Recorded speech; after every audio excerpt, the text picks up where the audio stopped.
આપણી આજુબાજુમાં નાનું બચ્ચું હોય ને કોઈનું નાનકડું બચ્ચું હોય 5-7 વર્ષનું અને એમના મમ્મી પાસે કોઈ બચ્ચું રમવા માટે માગે કે આ બાળકને મને રમવા માટે આપો ને તો મમ્મી નો આપે. એ મતલબ રીઝન બનાવે કે તમારા ઘરે આવશે તો કઈ તોડશે, કઈ ફોડશે, તમારા ઘરે સખણું નહીં બેસે. શું કામ બોલે ખબર? એને બચ્ચું એને આપવું ન હોય, એને વિશ્વાસ ન આવતો હોય.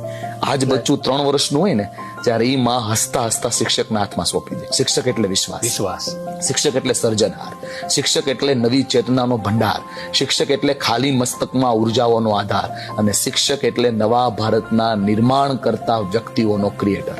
આ દુનિયામાં ટીચરથી મોટો રોલ કોઈનો નથી. તમે એન્જિનિયર બની જાઓ, વકીલ બની જાઓ, ડોક્ટર બની જાઓ, મોટા ચાર્ટર્ડ એકાઉન્ટ બની જાઓ, મોટા ઉદ્યોગપતિ બની જાઓ, રાજનેતા બની જાઓ કે દુનિયાના શ્રેષ્ઠ વ્યક્તિ બની જાઓ, એ બનાવવામાં જેનો સૌથી મોટો રોલ હતો ને એ ટીચર એટલે અદ્ભુત વ્યક્તિત્વ. અને મને એટલા માટે ટીચર સાથે વધારે લગાવ છે અને ટ્રેનિંગો બી એટલા માટે ટીચરની વધારે કરું છું. હું